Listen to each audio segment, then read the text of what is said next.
was meant to have a rave on bank holiday after my birthday, you know. Then Priti Patel has gone and made some rule. And the day before, I remember that. I remember that. And then you had to put it back out and say, "Oh, it's not on today," like, because everyone had bought tickets. So I lost $6,500, fam. Wow. Then my nephew must have been like, "Rah, you lost this P and you're not even mad." I said, "Rah, you know what?"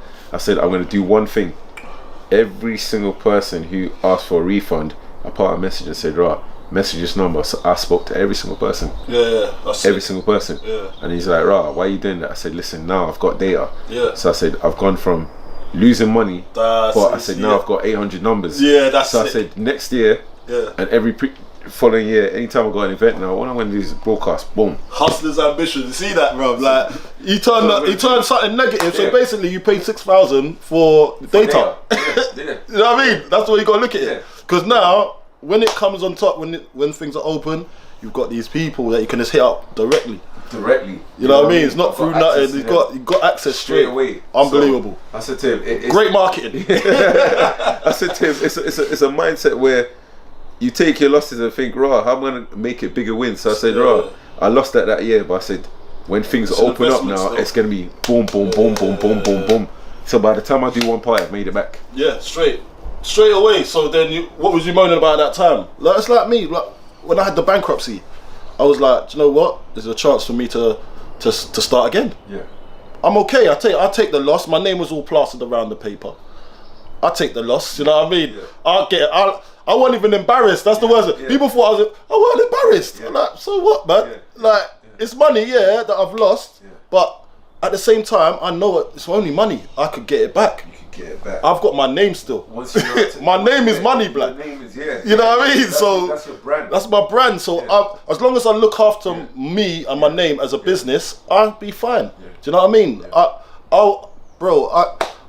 There's one, I don't even want to put numbers on it, but there's one gig I've got coming up. It's something that I wouldn't even get when I was playing football. Do you know what I mean? So it doesn't matter no more. It's money, and I'm in a good position now to grow. And that's where a lot of people will see it as like, "Oh, I know, but the man there, some certain man there was like, 'Oh, you see what Cole was doing? This is the paper, man. Well, how do you smoke all that pee, blood?" Like, but they don't know what I went through and why it happened. It was part of my negligence, but I trusted the wrong people. That's all it was. It wasn't like I was blowing money everywhere. I wasn't a man to be blowing money like that. It was more to do with what I got told to invest in and the people that was looking after me at the time. So I took it as you say, a lesson. It wasn't a loss.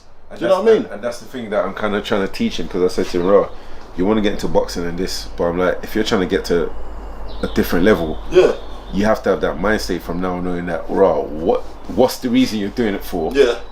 Beyond the money. And one, are you going to be as disciplined as whoever the top way is?" Because I'm like, "Rah, you ain't even started yet, so you're at the bottom of the food chain. But if you're trying to go for them, man, and blah blah blah," because I'm like, "Rah," I said to him, like, he was like, one time he was asking me about people like Dylan and that. He was like, "Rah, I used to see Dylan in the gym with you. What does he bench?" I said, "Rah, you know what? You bench more than him. Physically, you're stronger than him." But I said, "Rah, the way Dylan's mindset is," I said, "compared to yours, one-on-one, no matter how good you get, if you don't develop the same killer instinct as him," I said, "Brother, you wouldn't even last more than one round." He was like, "Rah, but blah blah." I said, "Rah, strength doesn't always translate like that. It don't always translate like that." So I said, "Rah, even though you're bigger, stronger and all of that," I said, "them man would work you and rip you apart." I said, he might even beat you so bad that you would never want to get into the ring. Exactly. Because it's like the Gypsy King, bro. Like, his mindset, mad.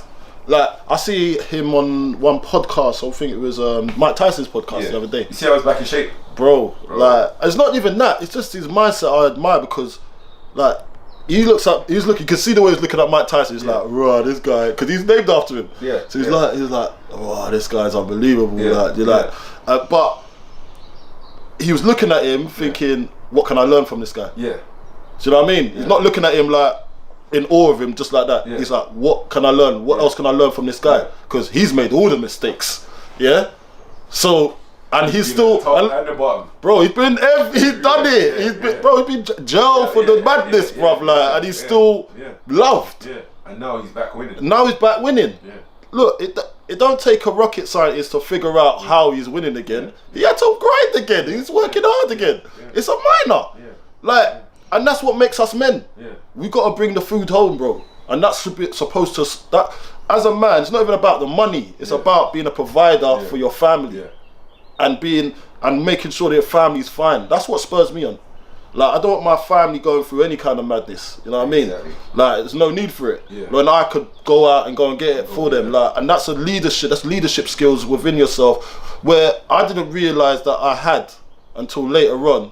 Now I'm like, rah, I can actually help my family get to the next level, and I have done that already. But I can even get them to the next level because we've gone through it all together. Do you know what I mean? And now when I look at you and you're doing your thing now, you're at that stage where you're doing it and you're doing it for the best cause possible, and it's to give back to the youngers.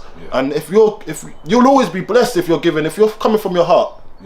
And you're giving back to the youngers and the next generation and trying to help them. Because normally I'm a person who I post and bant, but I used to always try and duck cameras, or if my brothers have a podcast like 3 shots, I'll go on it like once in a while, and then man will be like, right, you're always trying to chill in the shadows. But you know what is, it's something my mum said before she died. She was like, right, since a baby he was always popular. So I remember like looking at pictures when I was 1, there was bare kids. I was thinking, right, why is bare kids on the party?